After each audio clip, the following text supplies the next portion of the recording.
우리에게 주시는 하나님의 말씀은 누가복음 23장 44절로 46절의 말씀입니다. 누가복음 23장 44절로 46절의 말씀, 신약성경 138면이 되겠습니다.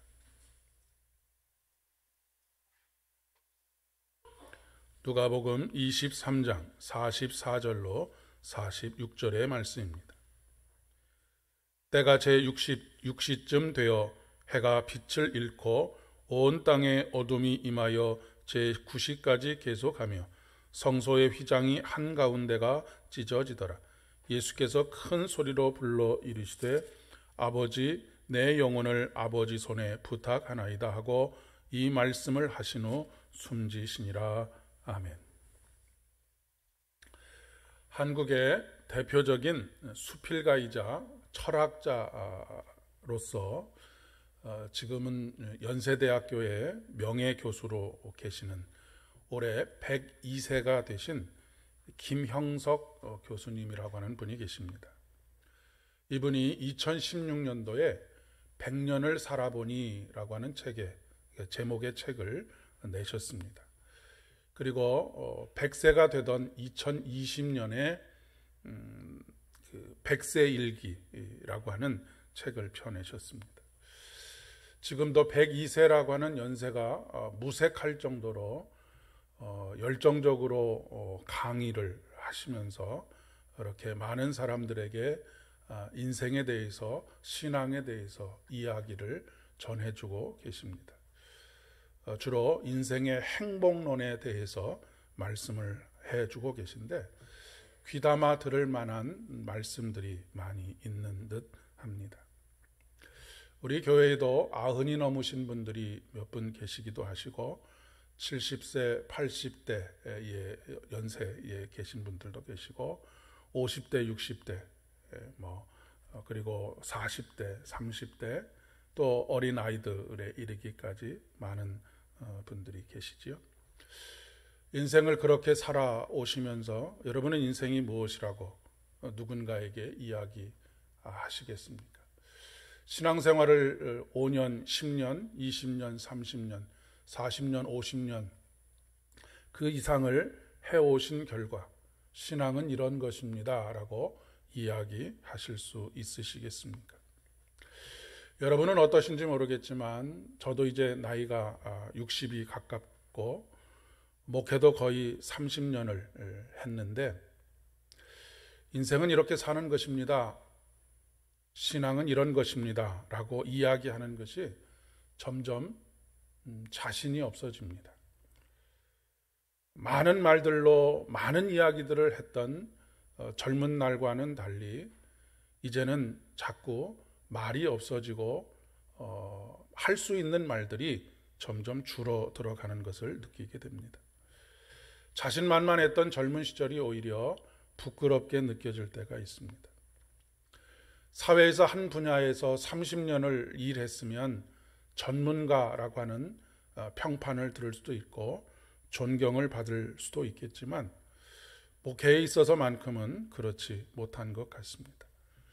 아니, 정확하게 이야기하면 목회의 행정이나 설교를 준비하는 일에는 많이 익숙해졌지만 목회가 이런 것입니다 라고 말한다든지 아니면 인생은 이런 것입니다, 믿음의 삶이라고 하는 것은 이런 것입니다 라고 말하기가 참 어려워지고 있다라고 하는 것입니다. 왜냐하면 시간이 지나면 지날수록 부족함이 뚜렷해지고 연약함이 뚜렷하게 드러나기 때문에 그렇습니다.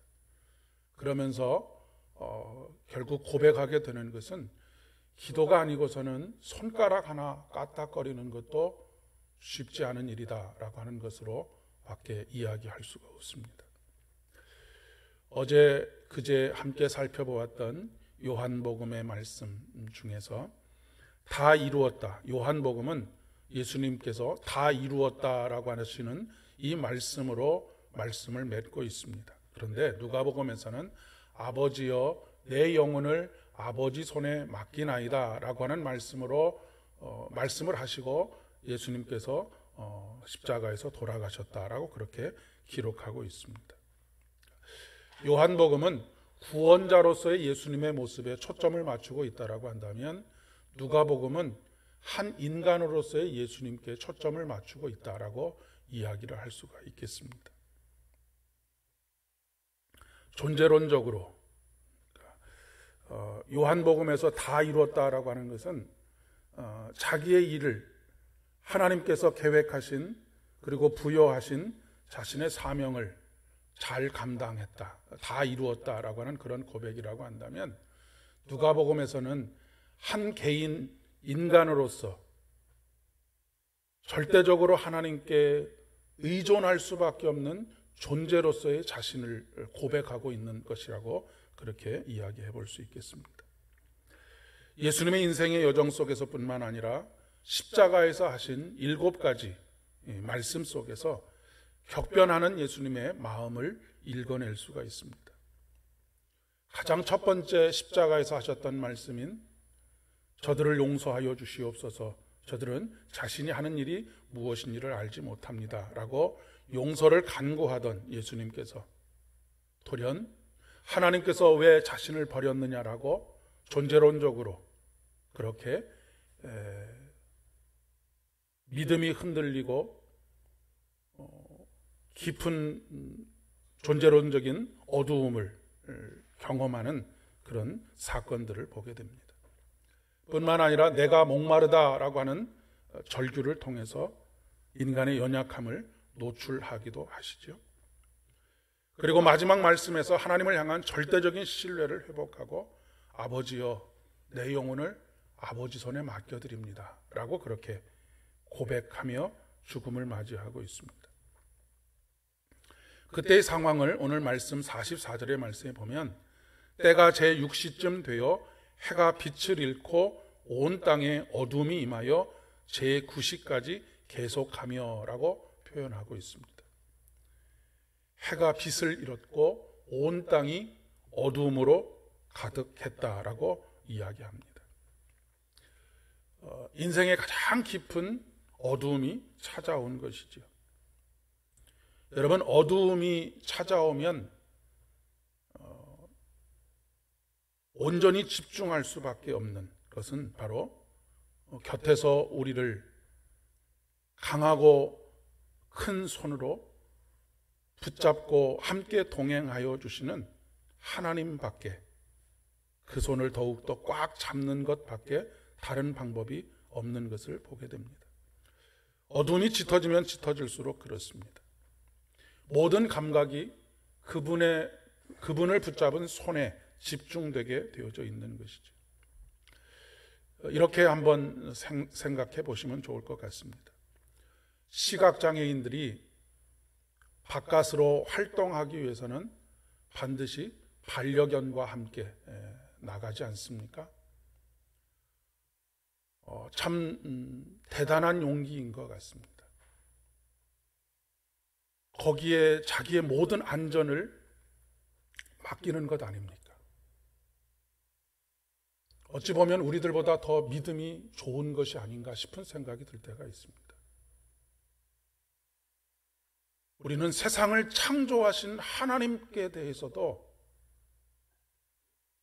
자신의 안전을 맡기지 못하고 온전히 맡기지 못하고 세상을 향하여서 한 걸음 내딛는 것을 주저주저 할 때가 굉장히 많이 있는데 반려견 그 한 마리에 자신의 모든 안전을 맡기고 나설 수 있다라고 하는 것.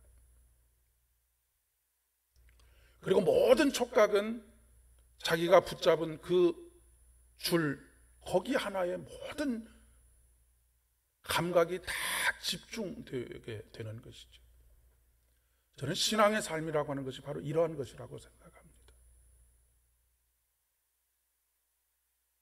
밝은 광명이 찾아오고 커다란 길이 열리는 것이 신앙생활이 아니고 하나님께 온전히 모든 감각이 다 집중하여서 그분에게 온전히 우리의 삶을 내어 맡겨드리는 것.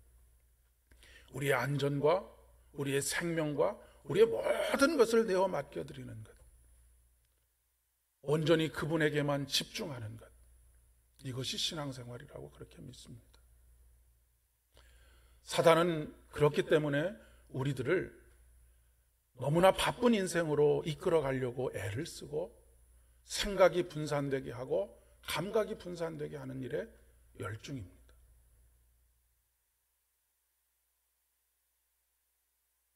믿음이 깊어진다라고 하는 것은 주변의 것들은 아무것도 보이지 않고 의지할 만한 것도 없게 되어지고 오직 나와 하나님만이 경험되어지는 사건. 이것이 상징적으로 보여주고 있는 것이 빛을 잃어버리고 해가 빛을 잃어버리고 어두움이 임하였다라고 하는 표현 속에 있다라고 그렇게 해석해 볼 수 있을 것 같습니다. 우리가 할 수 있는 일이라고 하는 것은 우리가 존재적으로 한 연약한 인간으로서 할 수 있는 오직 한 가지, 마지막에 내뱉을 수 있는 오직 한 가지는 주님, 내 영혼을 주님의 손에 맡겨드립니다. 그러니 겸손하지 않을 수가 없는 것이죠. 아직도 자신만만하게 믿음은 이런 것이야, 신앙은 이런 것이야, 인생이라고 하는 것은 이런 것이야 라고 말할 수 없고 오직 주님, 내 영혼을 주님께서 맡아주시지 않으시면 나는 아무것도 아닙니다라고 고백할 수밖에 없는 것이 인생의 마지막 순간에 인간이 할 수 있는 오직 한마디라고 그렇게 생각합니다. 사도 바울은 우리가 잘 알듯이 위대한 사도 아니었습니까? 그런데 사도 바울은 내가 이런 업적을 이루었는데, 내가 이런 일들을 했는데 라고 말하지 않습니다. 그는 인생의 말년에 고린도후서 12장 5절의 말씀에 보면 나를 위하여는 약한 것들 외에 자랑하지 아니하리라 라고 고백하고 있습니다.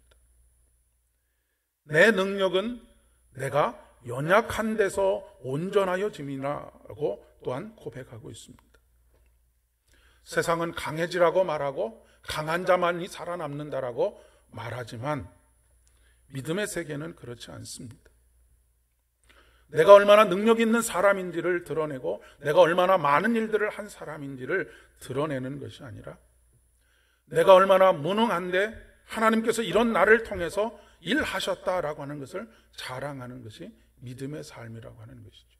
그러니까 어떻게 보면 믿음의 삶이라고 하는 것은 우리 자신의 무능함, 우리 자신의 절대적으로 하나님께 의존적일 수밖에 없는 그런 삶이라고 하는 것을 경쟁하는 것, 이것이 바로 믿음의 삶이라고 이야기할 수가 있겠습니다.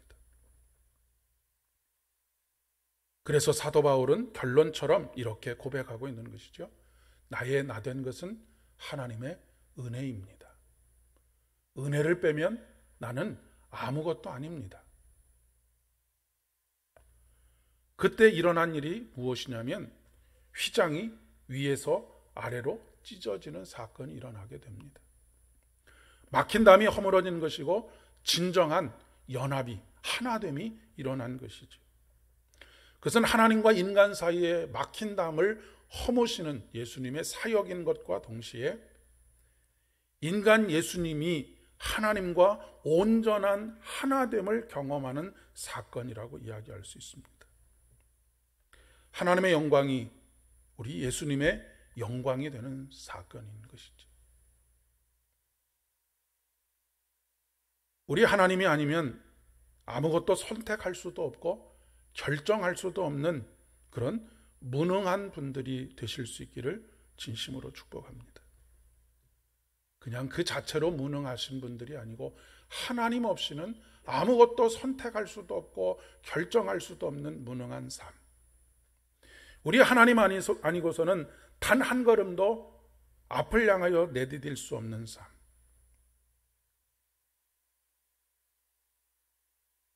그래서 나의 나된 것이 오직 하나님의 은혜인 것을 고백하는 저와 여러분이 되실 수 있기를 진심으로 축복합니다. 함께 기도하겠습니다.